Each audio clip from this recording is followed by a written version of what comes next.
Welcome to the Northwestern University Rotating Resident Curriculum in the Department of Emergency Medicine. This is the Toxicologic Emergencies lecture. The objectives of this lecture are to learn the high-yield parts of a toxicologic history and physical exam, to name several gastrointestinal decontamination strategies, to name specific antidotes for certain toxins such as acetaminophen, aspirin, and toxic alcohols, and to discuss various drugs of abuse.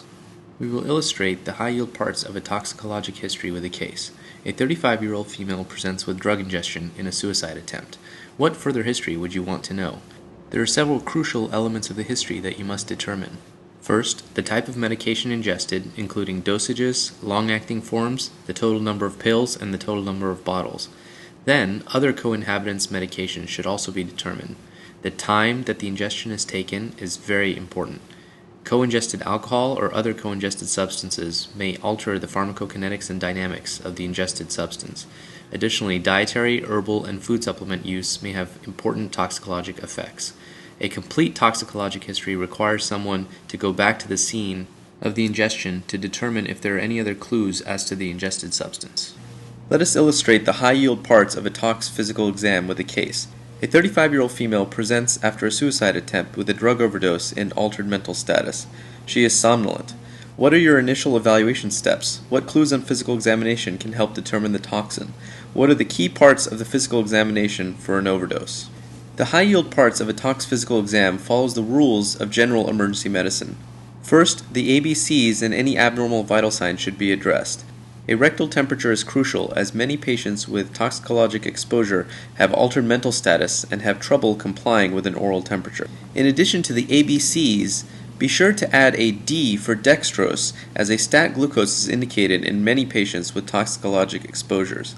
A short mental status exam assessing for alertness, response to verbal stimuli, response to painful stimuli, or unresponsiveness is indicated. A quick neurologic exam to assess for focal neurologic weakness, heart and lung exams, pupillar examination to assess for mydriasis or meiosis, and a skin exam completes the high-yield toxicologic physical examination. It is useful at this point to discuss the definition of the term toxidrome. A toxidrome is a constellation of signs that is characteristic of a particular toxin. For example, the opiate toxidrome involves pinpoint pupils and respiratory depression. The cocaine toxidrome or sympathomimetic toxidrome involves tachycardia, hypertension, mydriasis, and diaphoresis. The anticholinergic toxidrome is very similar to the sympathomimetic toxidrome, except for the fact that the skin is dry rather than diaphoretic. The cholinergic toxidrome is the opposite of the anticholinergic toxidrome and involves salivation, lacrimation, diarrhea, bronchorrhea, and bradycardia. One key point in the evaluation of toxidromes is that if you're waiting for the urine drug screen to tell you what the toxin is, you've waited too long. The signs of that particular intoxication will either be gone or irrelevant by the time the urine drug screen returns. A standard urine toxicologic screen involves detection of the following compounds: benzodiazepines, barbiturates, cocaine, amphetamines, marijuana, PCP, and opiates. It's important to recognize that the urine tox screen was devised as a work drug testing tool, not to make clinical decisions. As such, there are many false positives and false negatives for the urine toxicologic screen. Please take a moment to review some of these false positives and false negatives. You will be surprised by the number of common drugs that are falsely positive and negative on a urine tox screen.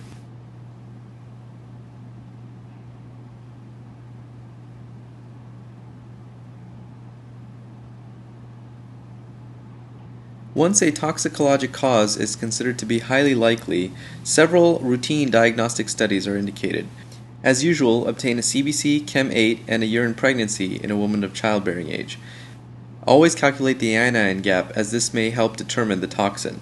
Liver function tests, coagulation studies, serum osmoles, creatinine phosphokinase, and a magnesium level are also indicated. The osmolar gap should similarly be calculated.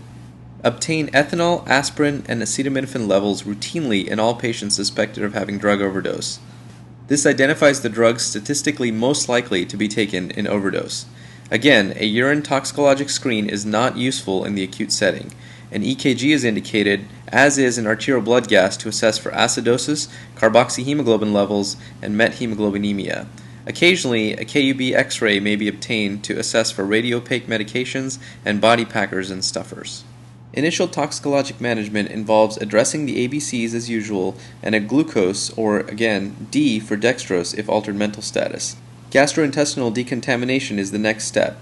The classic coma cocktail of glucose, thiamine, and Narcan may be given empirically.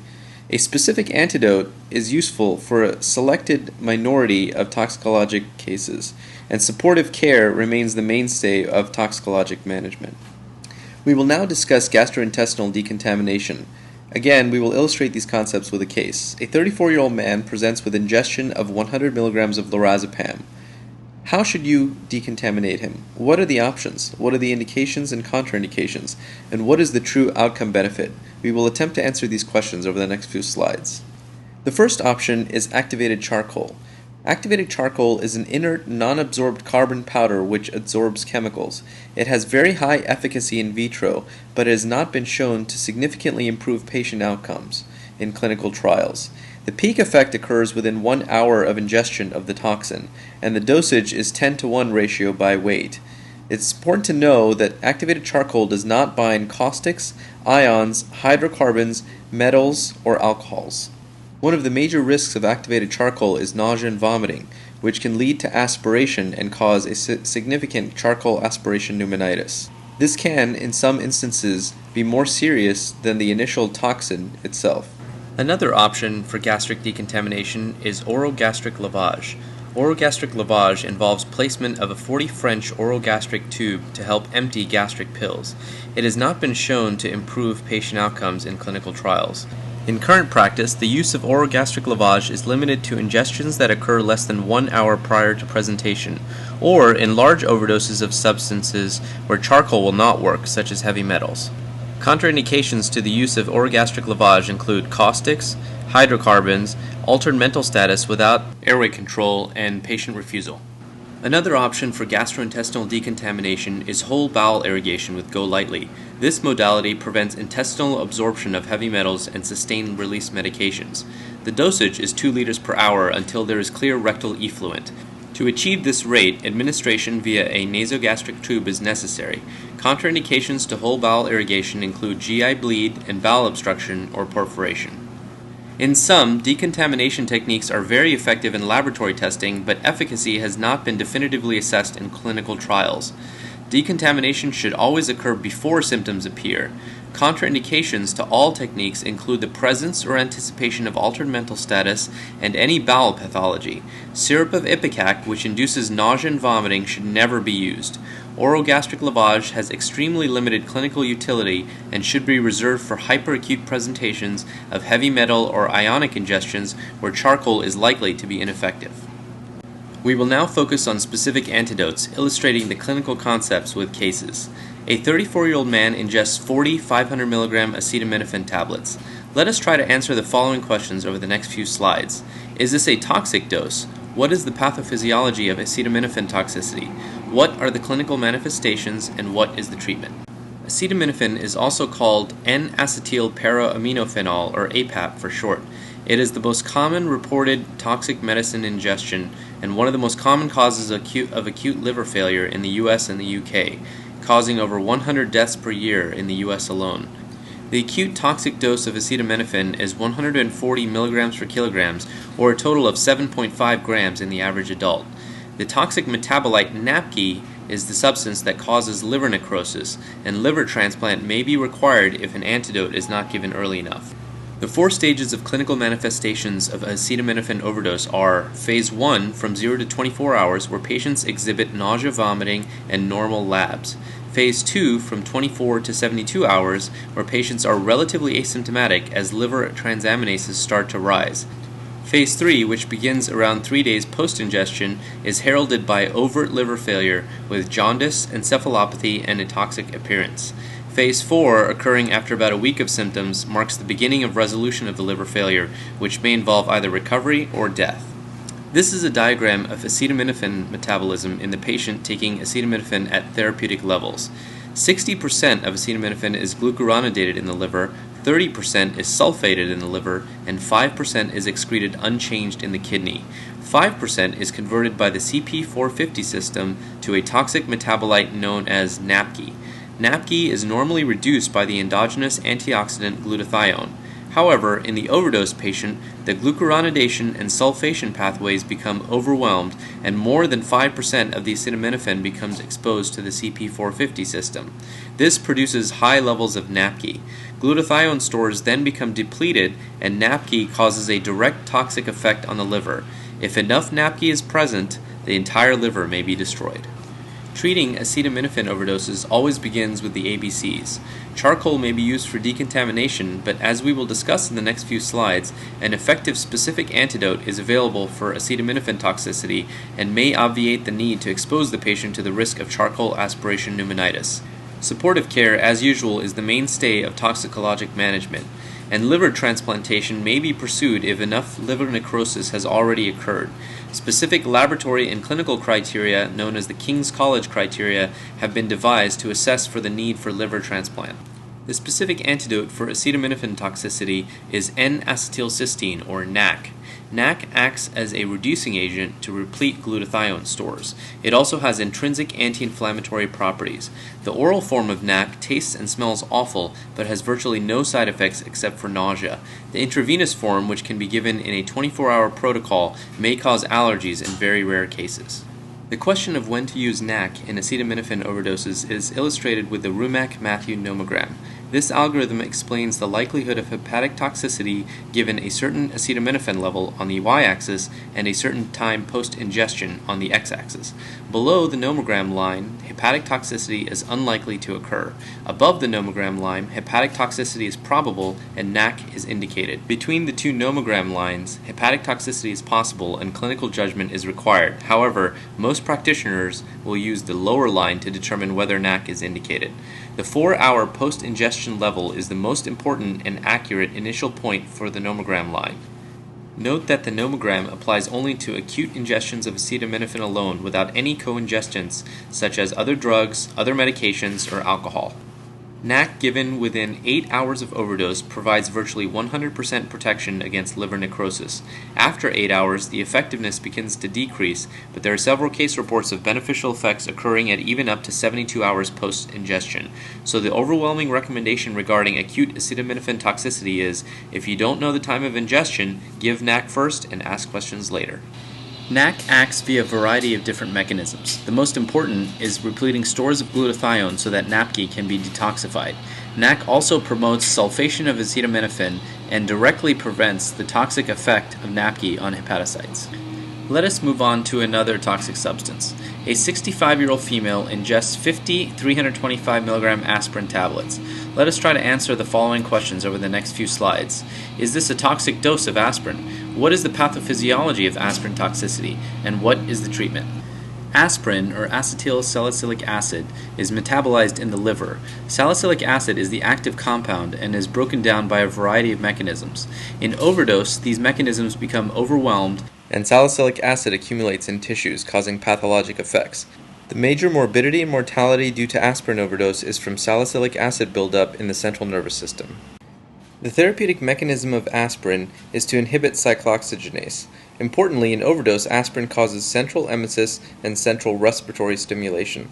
It also uncouples oxidative phosphorylation, leading to lactic acid accumulation. The first symptom noted with aspirin toxicity is tinnitus. Nausea and vomiting occur later, and alteration of mental status is an ominous finding. The minimum fatal dose of aspirin is as little as 10 grams. The most characteristic laboratory finding seen in aspirin overdose is a primary respiratory alkalosis with a concomitant primary metabolic acidosis. The respiratory alkalosis occurs due to central respiratory stimulation causing tachypnea. The metabolic acidosis is due to the lactic acid accumulation from the uncoupling of oxidative phosphorylation. Salicylate levels greater than 40 mg per deciliter acutely are often associated with toxicity. Unlike acetaminophen toxicity, where the Rumack Matthew nomogram is useful in determining indications for NAC, the Dunn nomogram for aspirin is not helpful and should not be used. Hypokalemia and hypoglycemia may occur in severe aspirin toxicity and should be aggressively treated. The essential pathophysiologic mechanism of aspirin toxicity is illustrated by the equilibrium shown below. The uncharged form on the left is the toxic intact acid, which may enter the CNS and uncouple oxidative phosphorylation, causing neuronal death. The charged form on the right cannot pass the blood-brain barrier and may be safely excreted by the kidneys.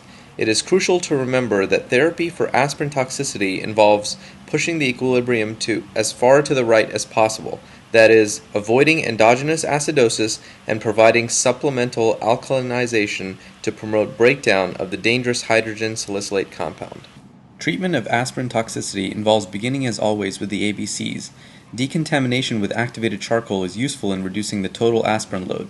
As stated earlier, the overall goal of therapy is to avoid endogenous acidosis and provide exogenous alkalosis. IV sodium bicarbonate is the mainstay of treatment. Additionally, patients who are intubated should always be hyperventilated moderately to induce a mild respiratory alkalosis. Alkalosis may be monitored by either blood gases or urine pH. Hemodialysis is indicated when the total salicylate level is very high or when there is altered mental status indicating CNS salicylism, cerebral or pulmonary edema, or renal failure. Let us move on to another case. A 44-year-old man presents drunk, according to the ED staff. He smells of alcohol, but an ethanol level is negative. Let us try to answer the following questions. What are the other commonly used alcohols that cause intoxication? What other lab tests do we need to get? What are the byproducts of toxic alcohols, and what is the treatment of toxic alcohol poisoning? The toxic alcohols include ethylene glycol, which is found in antifreeze, methanol, found in wood alcohol or windshield wiper fluid, and isopropanol or rubbing alcohol. Note that ethanol can always be toxic and cause extreme sedation, even coma or death at high enough levels. It is crucial to note that all toxic alcohols cause an elevated osmolar gap early in the course of illness. The formula for calculation of the osmolar gap is shown below. As ethylene glycol and methanol are metabolized, acids are formed, producing an elevated anion gap. Metabolism of isopropanol does not cause an elevation of the anion gap because its byproduct is not an acid. All toxic alcohols are initially metabolized by alcohol dehydrogenase, which has the highest affinity for ethanol in particular. Methanol represents 10 to 20% of windshield wiper fluid by volume. It is eventually metabolized to formic acid after undergoing an initial conversion to formaldehyde by alcohol dehydrogenase. Formic acid causes blindness and basal ganglia necrosis, leading to Parkinsonian features. Ethylene glycol is found in antifreeze, only 100 milliliters of which is lethal if ingested.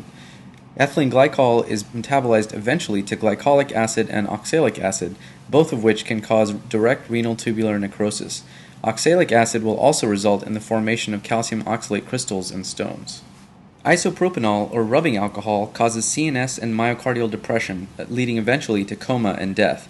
It is metabolized to acetone, which causes the characteristic lab finding of ketosis without acidosis.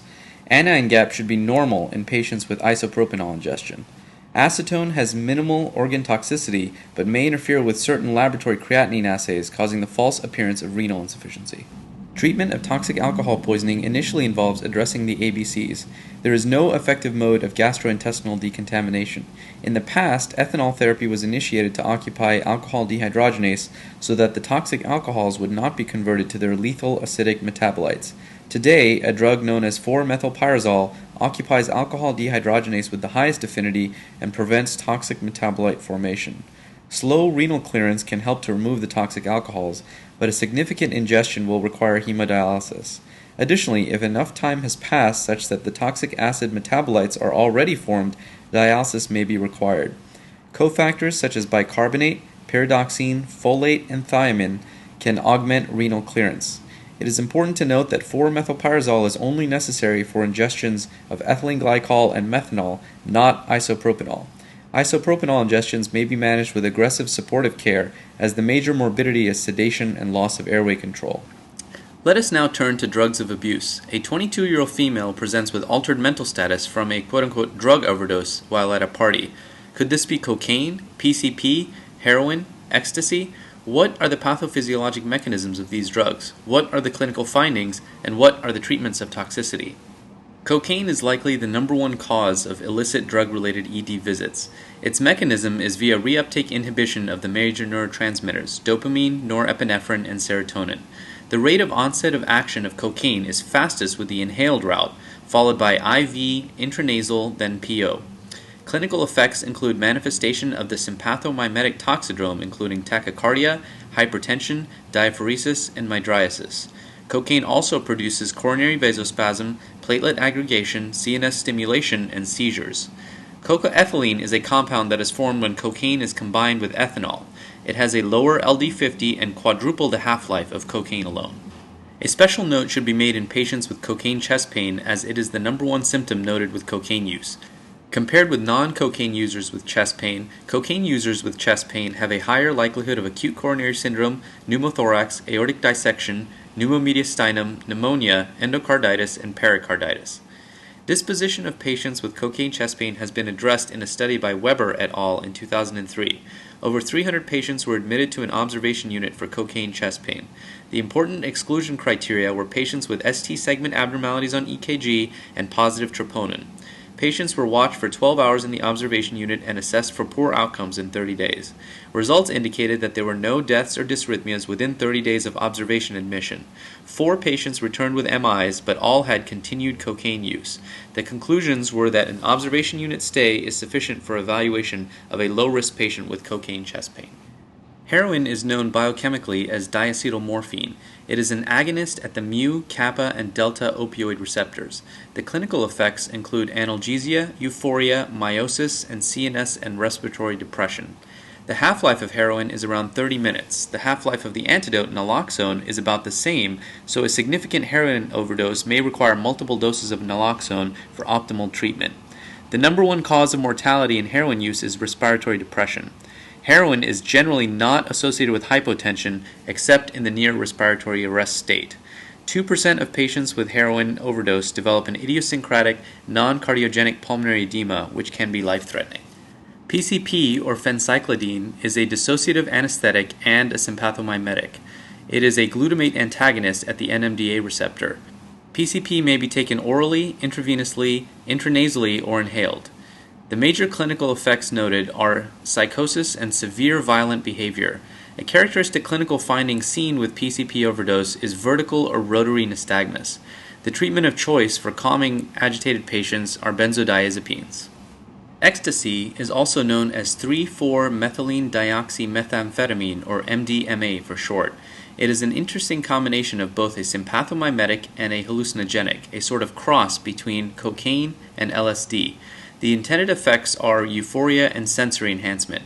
Some of the adverse effects of ecstasy include thirst, which leads to copious water ingestion, hyponatremia, and eventually seizures, bruxism, for which pacifiers are used at rave parties, hyperthermia and serotonin syndrome, and acute hepatic failure. An interesting clinical scenario is presented by patients who ingest drugs in order to evade law enforcement. Body packers are known as people who have an elaborate plan to transport drugs, wrapping large quantities of drug in safe containers and ingesting them. People can wrap up to 100 packets at a time, each packet which contains a lethal amount. Body packers rarely become symptomatic due to the careful packing they have performed, but when they do become symptomatic, mortality is high due to the sheer amount of drug that are present in the body. Body stuffers, on the other hand, quickly ingest drugs in an effort to avoid being imminently caught by law enforcement. They are more likely to be symptomatic than body packers, but mortality is low as stuffers are rarely able to ingest lethal amounts of drug in this short period of time. Abdominal X-ray has a sensitivity of 90% in detecting drug packets, so CT scan is the gold standard if clinical suspicion is extremely high. In body packers who are symptomatic with cocaine packets, surgical therapy should be considered, as severe cocaine intoxication is unlikely to be adequately treated medically or endoscopically. With heroin packets, naloxone and supportive care with ventilatory support can obviate the need for surgical packet removal. Asymptomatic patients should be admitted for observation with or without whole bowel irrigation to flush out the packets. Patients who are even under arrest must consent to whole bowel irrigation if they have the capacity to make informed medical decisions. Here is the summary for toxicologic emergencies. Use your poison center often. Call 1-800-222-1222 if you have any questions whatsoever about a toxicologic emergency. Address ABCs and vital sign abnormalities first, and always remember that glucose is a vital sign in the patient with altered mental status. Decontamination gastrointestinally should be performed early or not at all. N-acetylcysteine should be given within 8 hours of Tylenol ingestion. Avoid acidosis at all costs in aspirin overdoses. Toxic alcohol treatment may require 4-methylpyrazole as temporizing therapy. Regarding drugs of abuse, cocaine is a sympathomimetic, heroin is an opiate, PCP is a dissociator hallucinogen, and ecstasy is like a combination of cocaine and LSD. Symptomatic cocaine body packers require evaluation for surgical management. Symptomatic heroin body packers may be treated medically with Narcan and aggressive ventilatory support.